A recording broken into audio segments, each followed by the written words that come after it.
देखिए, बिहार में 2 जगह के उपचुनाव होने वाले हैं और ऐसे में दोनों जगह के उपचुनाव काफ़ी अहम है और ऐसे में कल नतीजा आने वाला है, जिसको लेकर जो है काफ़ी चर्चाएं तेज है, हलचल है, जो कि कल किसके खेमे में ये सीट जाएगी, इसको लेकर हम विशेष रूप से चर्चा करेंगे। हमारे साथ अभिषेक मिश्रा है, विशेष रूप से बताएंगे कि आखिर जो हलचल है इस राजनीतिक इस उपचुनाव को लेकर के क्या कुछ तस्वीर लग रहा है कल के रिजल्ट को। तो देखिए, अब विभू, अब आकलन क्या करना है, विश्लेषण भविष्यवाणी क्या करनी है। कल यानी अब से कुछ घंटों के बाद 24 घंटों से भी कम समय रह गए हैं, 24 घंटों से भी कम वक्त रह गया है जब बिहार में दोनों सीटों पर होने वाले उपचुनाव के नतीजे सामने आ जाएंगे। मोकामा और गोपालगंज की बाजी किसके हाथ में होगी, मोकामा और गोपालगंज में बाजी किसने मारी है, ये कल क्लियर हो जाएगा। इसमें कहीं कोई दो राय नहीं है, कहीं कोई शक नहीं है कि मोकामा में भी और गोपालगंज में भी करीबी मुकाबला देखने को मिल सकता है। मोकामा में भी आरजेडी और बीजेपी के बीच कांटे की लड़ाई रही है, गोपालगंज में भी आरजेडी और बीजेपी के बीच कांटे की लड़ाई रही है।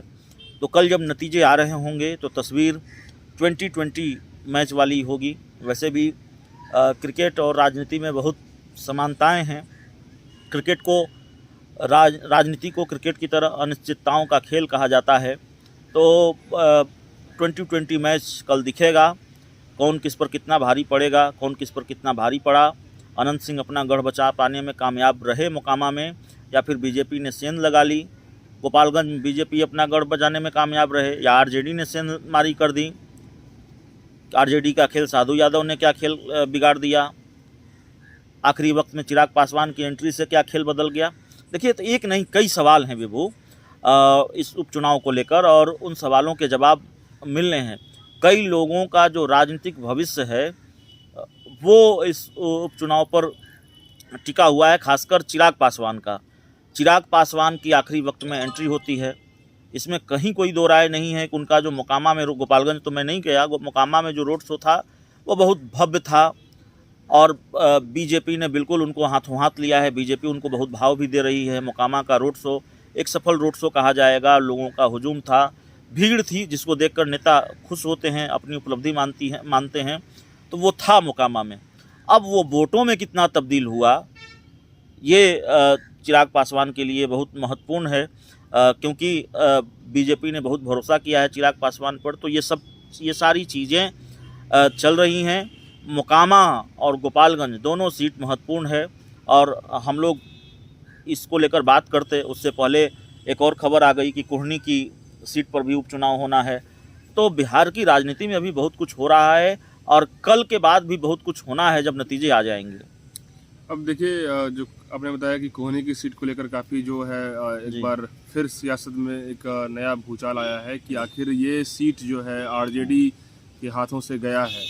अब बीजेपी के लिए कितना ये मतलब कि जोर की आजमाइश होगी कि इसको कैसे हम इस सीट को कवर करें, इसको इस पर हम अपना कैसे अपना आशियाना तैयार करें। तो इसको लेकर अब बात आती है कि ये जो मामला है कुढ़नी सीट के लिए, क्या कुछ लगेगा आपको, क्या कुछ लग रहा है? नहीं, कुढ़नी सीट आरजेडी की सीट रही है और बीजेपी जाहिर तौर पर यह चाहेगी कि ये सीट उसके खाते में आए। लेकिन कुढ़नी सीट को लेकर कई तरह की जानकारियां सामने आ रही हैं। बहुत पुष्ट जानकारी नहीं है, लेकिन कुढ़नी सीट को लेकर जानकारी यह है कि शायद कुढ़नी की सीट बीजेपी ना भी लड़े। नहीं लड़ने से मतलब ये नहीं है कि बीजेपी कुढ़नी सीट छोड़ देगी या मैदान से पीछे हट जाएगी, लड़ाई से पीछे हट जाएगी। कुढ़नी सीट चिराग पासवान के खाते में भी जा सकती है, ऐसी भी जानकारी है। इसको लेकर भी चिराग पासवान और बीजेपी के बीच डील हुई है या शायद डील हो रही है, इसको लेकर भी चर्चा चली है। तो देखना है क्या होता है। लेकिन मैंने फिर कहा कि ये बहुत शुरुआती जानकारी है, बहुत पुष्ट, बहुत मजबूत जानकारी नहीं है। सूत्रों के हवाले से जानकारी है, और कई बार सूत्रों पर हमें भरोसा करना पड़ता है। और सूत्रों के हवाले से ही एक जानकारी हमने आपको दी थी कि गृह मंत्री अमित शाह और चिराग पासवान के बीच देर रात बैठक हुई है। अगले दिन इस खबर पर मुहर लग गई, इस जानकारी पर मुहर लग गई, क्योंकि चिराग पासवान ने खुद ही बता दिया कि वाकई उनकी कल रात को, मतलब उस दिन की बात मैं कर रहा हूँ, कल रात को अमित शाह के साथ बैठक हुई है। तो चिराग पासवान ने हमारी खबर पर मुहर लगा दी। तो देखिए, कुढ़नी सीट चिराग पासवान के खाते में जाती है, नहीं जाती है, लेकिन इतना ज़रूर है, कुढ़नी सीट बहुत महत्वपूर्ण होगा। कुढ़नी सीट में चिराग पासवान भी फैक्टर होंगे। कुढ़नी सीट में मुकेश सहनी भी फैक्टर होंगे जो बिना मांगे आरजेडी को समर्थन दे रहे हैं, महागठबंधन को समर्थन दे रहे हैं।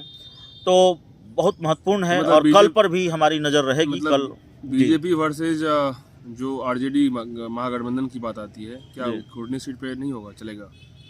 नहीं, बीजेपी वर्सेज महागठबंधन जाहिर तौर पर होगा। बिहार में दो ही मजबूत राजनीतिक खेमे हैं, बिहार में दो ही राजनीतिक खेमे हैं, महागठबंधन और एनडीए।